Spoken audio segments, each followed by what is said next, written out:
Hey, ¿qué es la que hay, mi gente? It's Rocky here from SpeakSpanishFaster.com.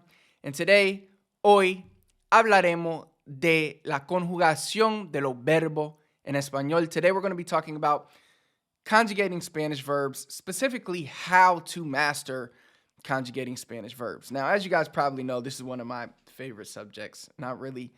I really don't like talking about conjugation that much because I feel like it's not really that important when you're trying to learn how to speak and how we acquire the process of, conjugating verbs. It's kind of a natural process that happens over time of consuming input. But the problem is a lot of people that watch my channel, that take my courses, they start off learning Spanish in school, and it's like in those beginning stages is where our beliefs are created. And in school, they teach you that you need to study conjugation, learn all the conjugations. And that's like the first thing we do.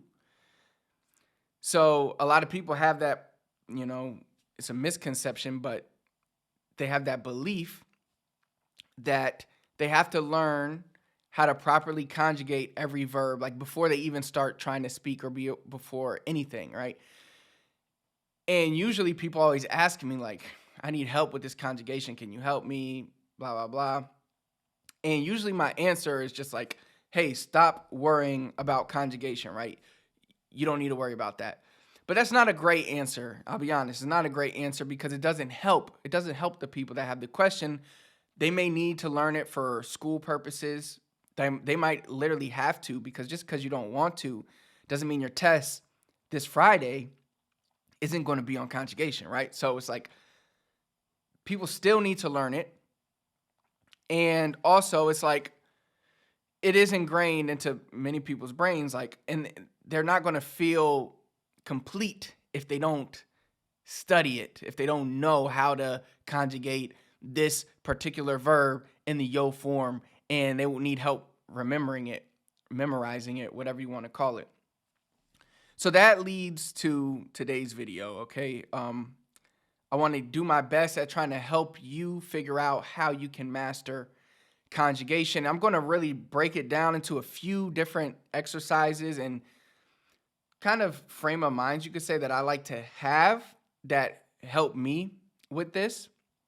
Because yes, we all, at the end of the day, when we're learning any language, particularly in this case, Spanish, it's like we'll naturally just want to know, okay, how would I say this to somebody else in the you form or something? So it is something that happens. It is a question that we have. All right. So now going back, first, let's just lay it out in school, right? They teach you like, first thing you pretty much learn is, yo hablo, tú hablas, él habla, nosotros hablamos. And we are told to memorize this, right? And then we get quizzed and we get tests on how well we can memorize this. But the problem is we don't see this in context, so we never really learn how to use it. We're just memorizing these random rules, and as soon as the quiz is done, it's like we forget it because we're not using it. Okay, we're just memorizing. Like, that's not what you want to do. And that's what they have us do in school. And one of the reasons they have us do that in school is because it's not the teacher's fault. Don't blame the teachers. I have friends that are teachers, but it's really the overall education system when it comes to language learning, because many schools have to take like standardized tests. You can't really test somebody on, I guess you could test them on comprehension, but it's harder to test somebody on their comprehension or their speaking ability. It's easier just to say, hey, do you know if this should be yo hablo or should it be yo hablas or whatever, So, and you have to pick the correct one. It's much easier to say, this student picked the correct one or this student didn't pick the correct one. So there have been studies that have shown, and this should start to help you realize that studying, just trying to memorize conjugation isn't the best way to go about it, is there have been numerous studies where they've just given students those fill-in-the-blank quizzes before they actually study any conjugation, just after consuming a certain amount. Now, of course, you're not going to know the answer if you've never consumed Spanish. But if you've been consuming Spanish and they've given these students quizzes, and they naturally put the right answer. And when asked, like, how did you know that was the right answer? They was like, I don't know. Like, it just felt natural. And that's kind of how the conjugation process, that's kind of how you really master the conjugation, or master the rules and everything, is from listening a lot and picking up on patterns and then doing what feels natural. Like, think about in your native language in English. Can you even remember a time where you really sat down and did he walks, she walks, I walk, they walk? Like, I don't even really remember ever doing that in school. Um, and yes, in school we did learn English, we learned grammar and stuff. But when did we learn that? After we already were speaking English. Like, kids were speaking English kindergarten, first grade, and we started learning like grammar and stuff and like later. But the key point here is that we knew how to use it before we learned the rules. And it's important to understand this before you even start trying to learn conjugation. Now, a lot of people, I know people are probably going to watch this video and say, oh, just get into the content. Why are you taking so long to get to the content?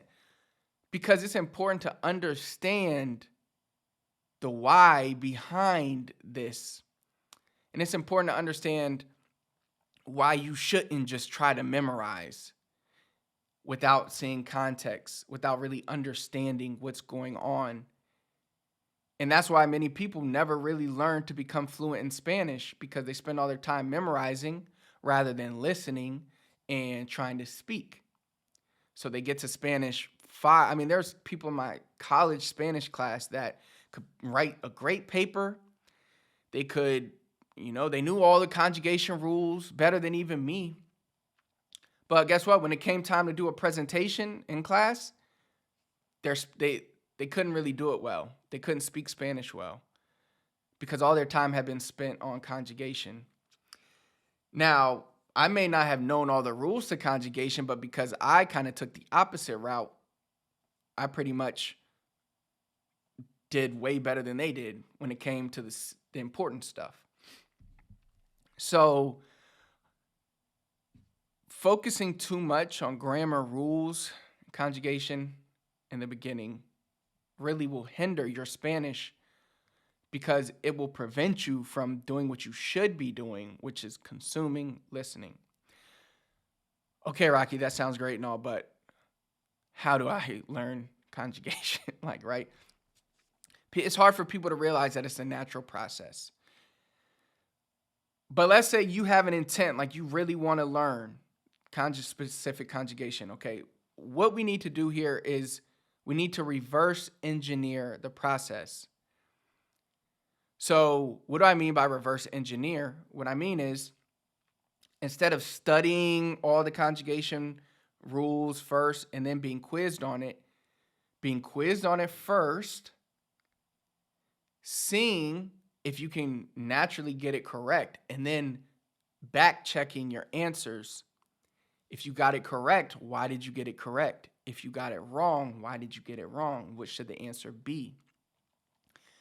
By going through this kind of reverse engineering process, it will add context to the answers, right? And it will help you remember, because now you can write down something that you got wrong. You can write that in your journal, and then you can review that over a long period of time. You could do spaced repetition, and maybe I'll do a video on how to properly do spaced repetition later that can help you, that can actually help you not memorize, but help you like really just download the information in your brain and actually remember the content and remember, like, not necessarily the rules, but when you should use a certain tense or whatever. So this is as easy as searching Google. Like, let's say you want to learn present tense conjugation. Matter of fact, we have a quiz. I have a quiz for you right now. So take out a pencil, take out a piece of paper, and I'm looking at the quiz right now. All right.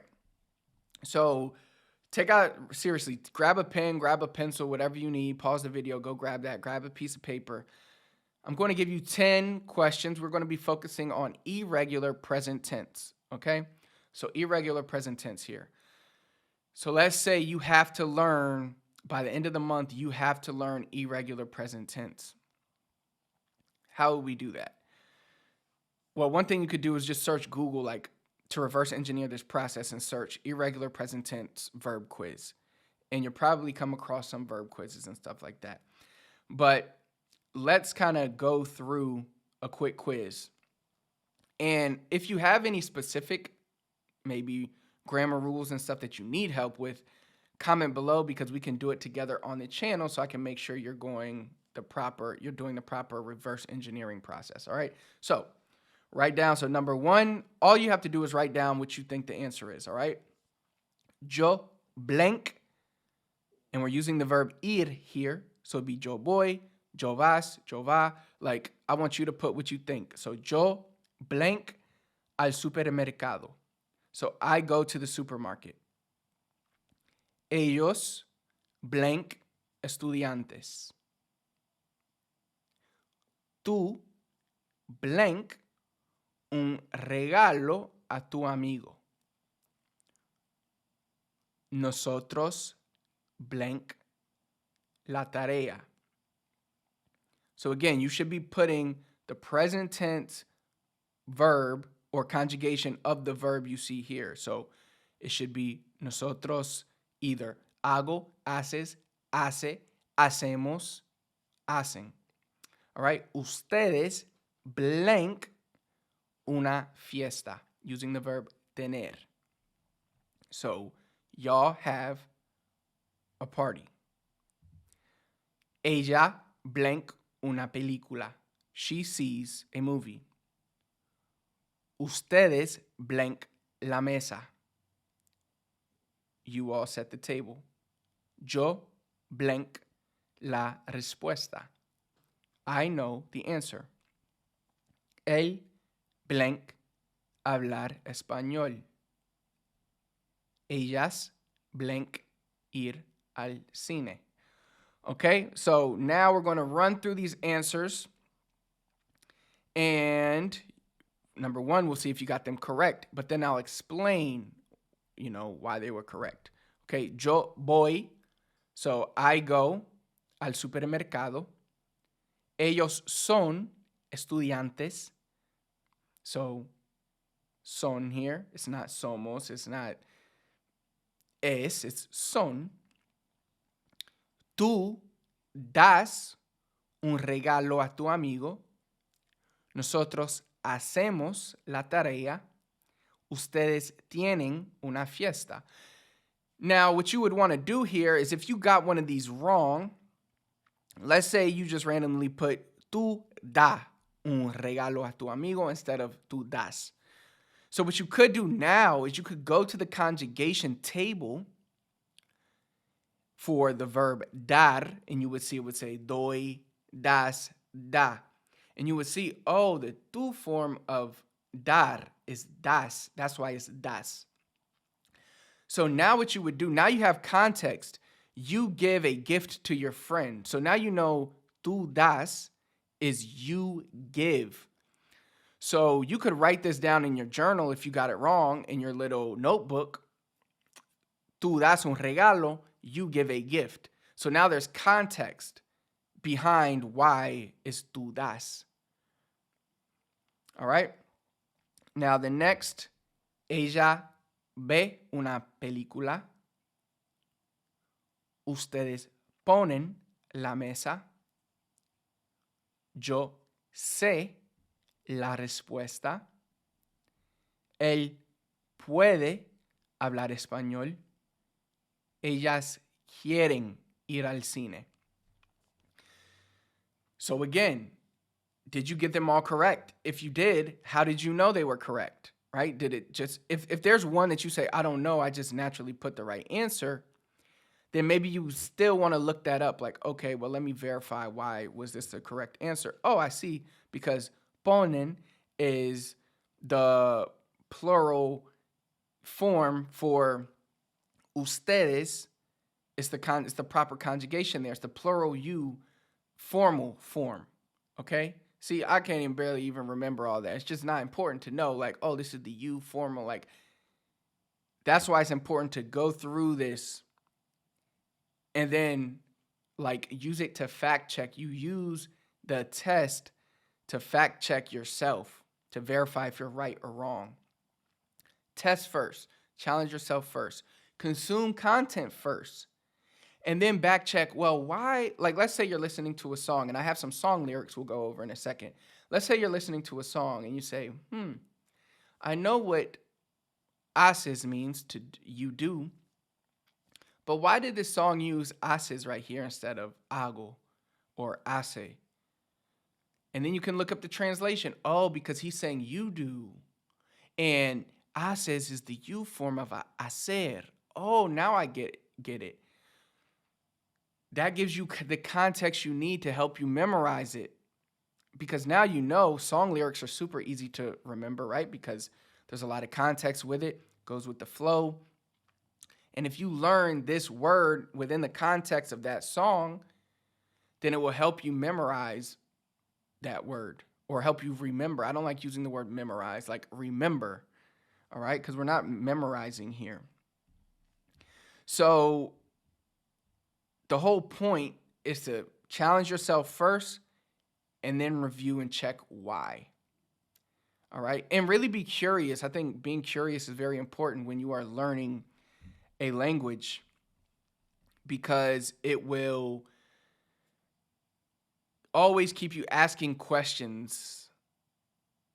And it's like you have to go ask those questions and figure it out after you see the text. Okay. So this is what I like to call, it's kind of a type of inductive learning. All right. I have my notes here if you wonder like why I keep looking down, because I don't want to miss anything and I want to stay kind of on track, because if not, you guys know like this could be crazy. But I like doing these more kind of teaching videos in this kind of long form setting, because I feel like with the short form videos, I always leave out a lot of stuff that I don't feel is important, but that students do feel is important, and they wonder like why I left it out.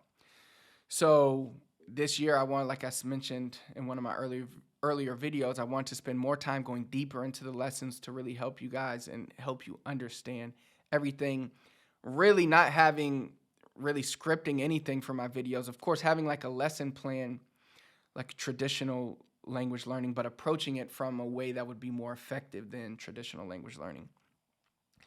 Because we do naturally learn in a certain type of setting. Like if we've grown up learning a certain type of way, it's very hard to change that. So my job is to try to help you in an environment that you're comfortable in, but also help you in a way that's going to be more effective. So we're constantly learning here on this channel, just as students, you guys are learning. So I talked about this, but we also have this contextualized learning, all right? And this is what it means is to incorporate verb conjugations and stuff like that into real life settings. Now, this is a little harder to actually pinpoint, like, oh, I want to study present tense conjugation here. But it will help you just naturally learn conjugation in general.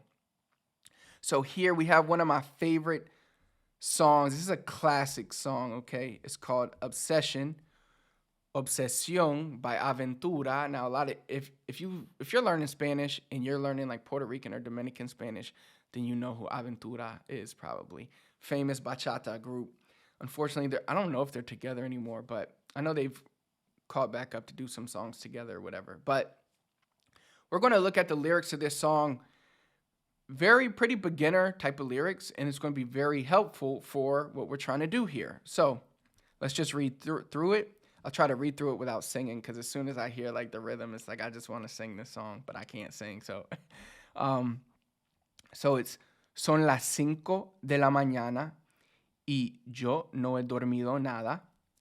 Pensando en tu belleza, en loco voy a parar.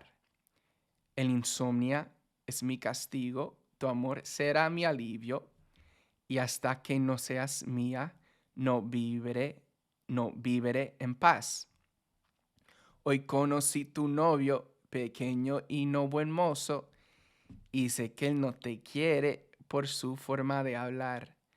Además, tú no lo amas porque él no da la talla, no sabe complacerte como lo haría yo. Pero tendré paciencia porque él no es competencia. Por eso no hay motivos para yo respetar. So that right there. So the song is called Obsession. So this is what I talk about, or this is what I mean when I talk about the importance of context, right? Obsession, obsession. So we know this song is basically about a guy that's obsessed with this girl. Like he wants to be with this girl. And here we'll go to the lyrics kind of translated, all right?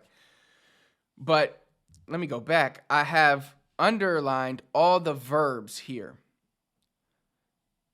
So you can see the verbs are all underlined, and they're all kind of in different conjugations. Some are future, some are past, some are present.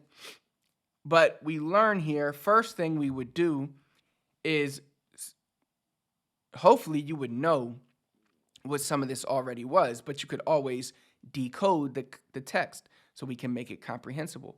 So son las 5 de la mañana y yo no he dormido nada. It's 5 in the morning and I haven't slept at all. So let's just look at this line right here. What did we learn right here? Well, we learned how to tell time.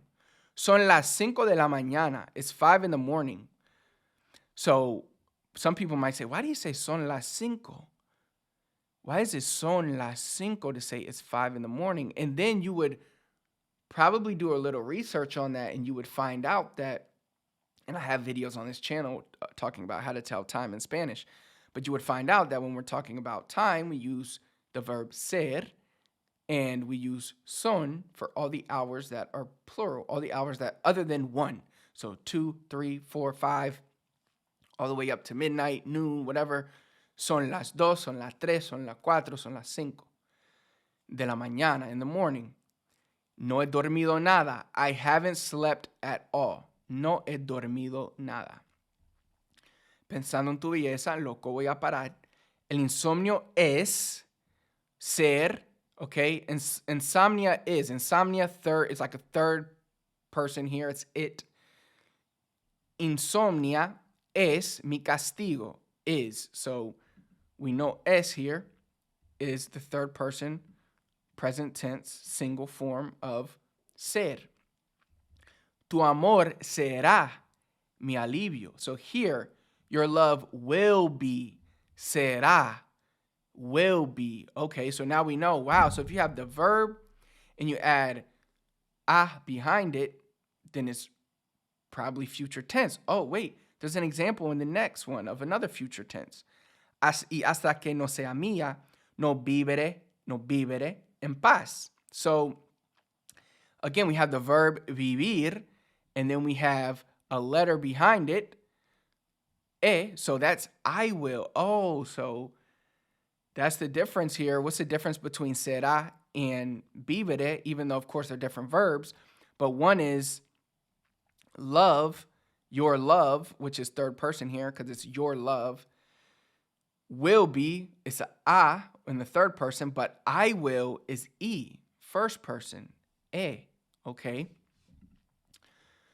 Hoy conocí tu novio, so today I met your boyfriend, pequeño y no buen mozo, small and not good looking, y sé que él no te quiere, so he doesn't love you, no te quiere, he doesn't love you, querer, to want, but it's he.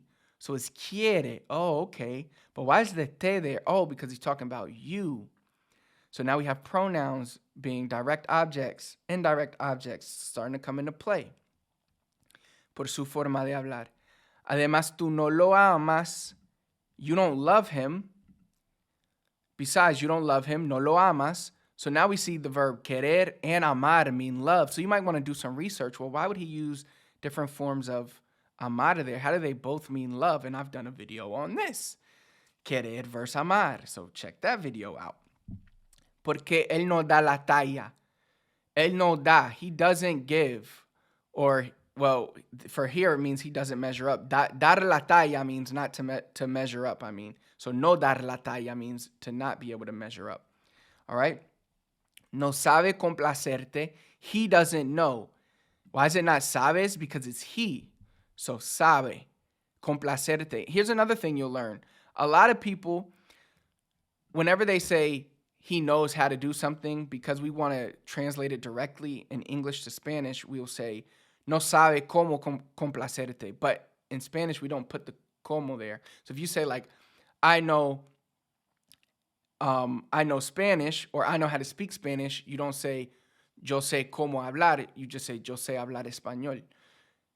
That's why context is important here, because when you see no sabe complacerte means he doesn't know how to please you, you could write that down in your journal and say, oh, after sabe, we don't put como, even though we're saying how to please. How, no sé, if I say I don't know how to play the guitar, I don't say no sé cómo tocar la guitarra. I say no sé tocar la guitarra. So it's just context. Like over time, we start to pick this up. Now here we have a weird one, haría. So what does that mean? Well, we would probably look that up, haría. We would see it means I would do. So we know it's the verb hacer, but why is it haría? Then we would see that anytime we want to say I would do something, we would say haría. Then you might be able to connect two context clues like that's true, because if I want to say I would like something, I would use me gustaría. So ia must mean, anytime I use ia, it's would blank. I would like, gustaría, me gustaría. I would do, haría. I would talk, hablaría.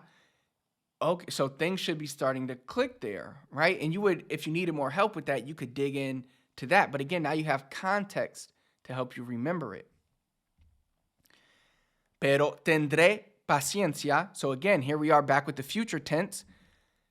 Now, this is irregular, but tener paciencia means to be patient, but tendré paciencia, we know it's future yo form because it's y. And we did that earlier when we saw viviré. Now it's tendré. Porque él no es, he is not. We know es is how you conjugate ser there. He is not, so he isn't. Competition. And that's how you would reverse engineer the song. Now, through this song, if we go back now and we look at the main lyrics, now we can start to see how we can learn these verbs. And any verb that you don't understand, even if you know the verb, but you don't understand why it's written like that, you can now reverse engineer it and write it down in your journal. And now you will have context, because in this song, Romeo is saying he met this girl's boyfriend, and he's small and not good looking. So when you say, hoy conocí tu novio, then you know conocí means I met. Because Romeo was talking to this girl and he met her boyfriend. Like the context there will always help you now remember. Now you're not just memorizing conocí, conociste, conoció, conocimos. No, now you have the context to go with that. So I think that will kind of cap today's lesson. I'm enjoying doing these lessons. It's more free. Like I just chill, get to talk, and really I get to just help you deeper in ways that I think are really going to help you learn the important things. So if you enjoyed the video, if you found it helpful, and I also have another conjugation video that I kind of take another approach that can help you learn conjugations. I'm sure YouTube will serve you that one after this one. But just go on my channel and search conjugation help or Spanish conjugation, and you could find some stuff there. But yeah, if you found the video helpful and you're looking to take your Spanish to the next level, click the link I have pinned in the comments for you, speakspanishfaster.com/YouTube. If you enjoyed the video, if you like this style of video, hit the thumbs up for me. Please like it. That'll let me know, and that'll help us with the algorithm. Last but not least, please do not forget to subscribe to the channel. Turn on notifications so you never miss another video. Hasta la próxima vez. Hablamos.